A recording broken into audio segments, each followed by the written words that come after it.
पर्यावरण जागृति अभियान अंतर्गत एड संस्था द्वारा दर्जीपुरा एरफोर्स स्टेशन खाते 5000 वृक्षारोपणનો કાર્યક્રમ યોજાયો। એરફોર્સ કમાન્ડર RS સોઢી ઉપસ્થિત રહ્યા। સેવા સદનની નિષ્કાળજીના પાપે સિંધવાઈ માતા રોડ પરનું પાંજરાપોળ મળમૂત્રથી ખદબદી ઉઠ્યું। પકડાયેલ ગાયોને ગંદકીમાં રખાય છે। ગાયોની વેદના ઈઝીટીવી કેમેરામાં કંડારાઈ। બ્રહ્મલીન પરમહંસ પૂજ્ય કેવલાનંદજી માટે ગોરવા સૌરાષ્ટ્ર લેવા પટેલ વાડી ખાતે ભાવંજાનંદજીને મનગમતા ભજનોની ધૂન ગવાતા વાતાવરણ ભાવાત્મક બન્યું। નેશનલ હાઈવેના દરજીપુરા પાસે બોરિયા ભરેલ ટ્રકે પલટી મારતા અકસ્માત।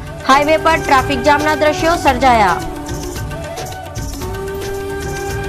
વૈરાગી ચેરિટેબલ યુવક મંડળ દ્વારા સ્કૂલના ધોરણ 1 થી 8ના વિદ્યાર્થીઓ માટે રંગપૂર્ણી ચિત્ર સ્પર્ધા યોજાઈ। મોટી સંખ્યામાં બાળ વિદ્યાર્થીઓએ ભાગ લીધો।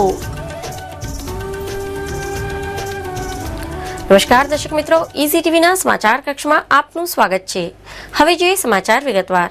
વિશ્વ પર્યાવરણની જાળવણીના ભાગરૂપે એડ સંસ્થા દ્વારા શહેરના દરજીપુરા એરફોર્સ સ્ટેશન ખાતે વૃક્ષારોપણના કાર્યક્રમ યોજાયો હતો, જેમાં Vadodara air force commander RS Sodhi ઉપસ્થિત રહ્યા હતા। શહેરમાં पर्यावरण जागृति अंगे कार्यरत NGO एड नामनी संस्था द्वारा गत महीने ग्रीनथॉन आयोजन सफलतापूर्वक पार पाडवामां आव्युं हतुं अने दर महीने पर्यावरण जागृति अंगे अवनवा कार्यक्रमों करवानी जाहेरात पण करवामां आवी हती। आज हम लोगों ने यहाँ पे प्लांट्स उगाए हैं क्योंकि यहाँ पे हम अच्छी हवा ले सकते हैं, लोगों को परेशानी भी नहीं होगी और हमारी जगह हरी भरी हो सकती है। हमारे लिए बहुत ज़रूरी है क्योंकि प्लांट्स हमें ऑक्सीजन देते हैं, वो हमारी सबसे ज़रूरी चीज़ है, उसी चीज़ से हम जी सकते हैं।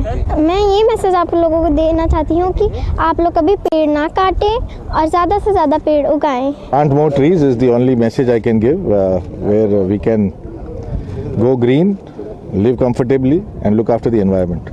જેના ભાગરૂપે રવિવારે સવારે શહેરના દરજીપુરા એરફોર્સ સ્ટેશન પ્લાન્ટેથોન નામે પ્રોજેક્ટનો પ્રારંભ કરી વૃક્ષારોપણ કાર્યક્રમ યોજ્યો હતો। ये बहुत ही अच्छा वेंचर है and need of the day है। Very nice.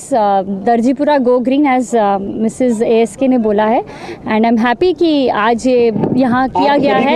बच्चों को और हम लोगों को प्लांट्स की जो इम्पोर्टेंस है, ट्रीज की इम्पोर्टेंस है, गोइंग ग्रीन की जो इम्पोर्टेंस है, इन इवेंट से पता चलती है। आम जनता को यही कि प्लांट्स लगाएं और ना केवल ना लगाएं, उनकी ये भी कोशिश करें कि वो बड़े हों, पेड़ बने और हो सके तो जितना डिफॉरेस्टेशन मतलब पेड़ काटना है वो कम किया जाए, क्योंकि अभी हमने उत्तराखंड में देखा कि जिस तरह से हमने नेचर के साथ खेला है उस कैसी तबाही हुई है। So it is very important कि ट्रीज़ प्लांट किए जाएं और नेचर के साथ मिलजुल कर रहा जाए। जितना हम प्लांट्स लगा सकते हैं, ज़्यादा से ज़्यादा हमें कोशिश करनी चाहिए कि हम प्लांट्स लगाते रहें।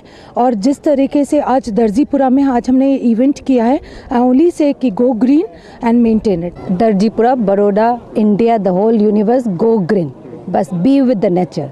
આ કાર્યક્રમમાં 5000 વૃક્ષોનું વૃક્ષારોપણ કર્યું હતું। આ પ્રસંગે વડોદરા એરફોર્સના AOC air commander RS Sodhi, air force wives welfare એસોસિએશનના president Kamna Sodhi, officer wing commanders, squadron leaders તથા એરફોર્સના જવાનો ઉપસ્થિત રહ્યા હતા। એરફોર્સ વાઇવ્સ એસોસિએશન દ્વારા ગ્રો ગ્રીન ડ્રાઈવ સાથે આ પ્લાન્ટેથોનમાં વૃક્ષો ઉગાડશે। પ્લાન્ટેથોન ડ્રાઈવ બરોડા શહેરને હરિયાળું બનાવવાનો ઓલ ઇન ડેવલપમેન્ટ સંસ્થાનો એક નાનકડો પ્રયત્ન છે, જેમાં અમે પ્રત્યેક વર્ષ 10,000 વૃક્ષોનું વાવેતર કરવાનો એક પ્રોજેક્ટ હાથ ધર્યો છે। આજે આ ડ્રાઈવનું લોન્ચ અમે એરફોર્સ સ્ટેશન દરજીપુરા ખાતે 5000 વૃક્ષોનું વાવેતર કરીને કર્યું છે અને એરફોર્સના એક ફેમિલી દીઠ 5000 વૃક્ષને સારી રીતે ઉછેર થાય તેને એડોપ્ટ કરવાનું એક સરસ આયોજન કરવામાં આવ્યું છે।